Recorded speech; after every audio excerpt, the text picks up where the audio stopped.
Hello. Hello. आगे कहाँ नी गे? घर में ही है। आईमी नहीं। अच्छा आ रही हो ना?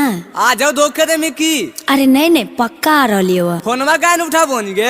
अरे घरा में मम्मी हले कैसे उठैती हो? रोज रोज तोर मैया बहनिया रो है त की कही काहे ला गुस्साव है? कतना इंतजार करे मी गे? बहन के माथा उतर हमर दर्द करे लगे। नहीं आवे को तो बोल, हम जाम अपन घर। अरे आ रही हो ना, तुरते पहुँच जबो। अब हम खड़ा नहीं रहबो, ढेर देरी हो गलो। तोर नौटंकी देख लियो हम। आवई हो ना? आओ जल्दी बहन के। काट दबोगे।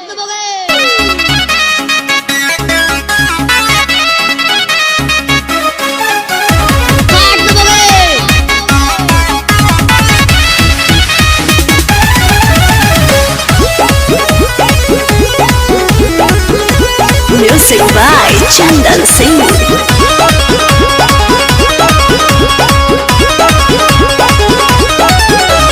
लेट तो निकलियो तो गोसाई के भेले आग रे। पल कोई लेके जदी जा तो हमरा भाग रे।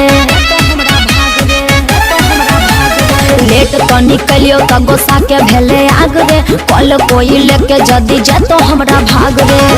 तब कोची करबी छाती फाट जातो रे। तब कोची करबी छाती फाट जातो रे। काट दबोगे। जिंदे काट दे बहुगे। ओकरा काट दे बहुगे। जिंदे काट दे बहुगे। ओकरा काट दे बहुगे। केस हो जेते तब।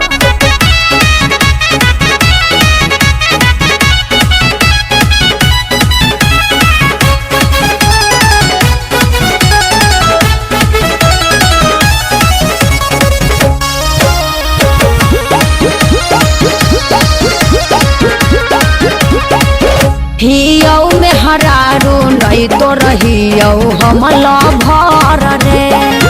हुकुम नहीं चलतौ छोड़ा हमारा ऊपर रे। बात सब समझली ना?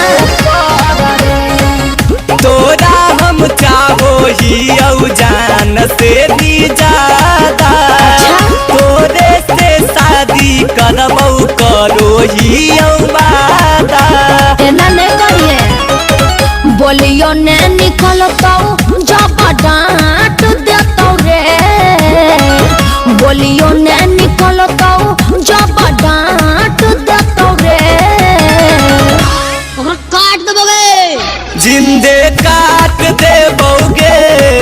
ओकरा काट दे बहुगे। जिंदे काट दे बहुगे। ओकरा काट दे बहुगे।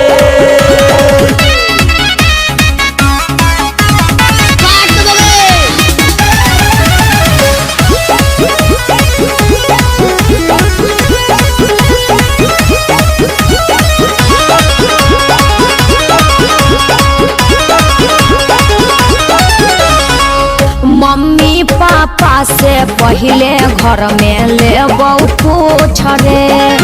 बोलिए हौ खाली करे कोई भी नहीं कुछ रे। चल जाई जेल चाहे चलते गोली बम गे। तोरा खातिर मरबो करबई नहीं है हमारा गम गे। अरे पागल हो गई की रे? अमन अमित तोरा बांट देतौ रे। अमन अमित तोरा घर में बांट देतौ रे। काट दबोगे।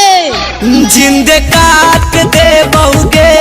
अच्छा? ओकरा काट दे बहुगे। ऐसे ना करिए। जिंदे काट दे बहुगे। ओकरा काट दे बहुगे। लेट तो निकलियो तो गोसा के भेले आग रे। कल कोई ले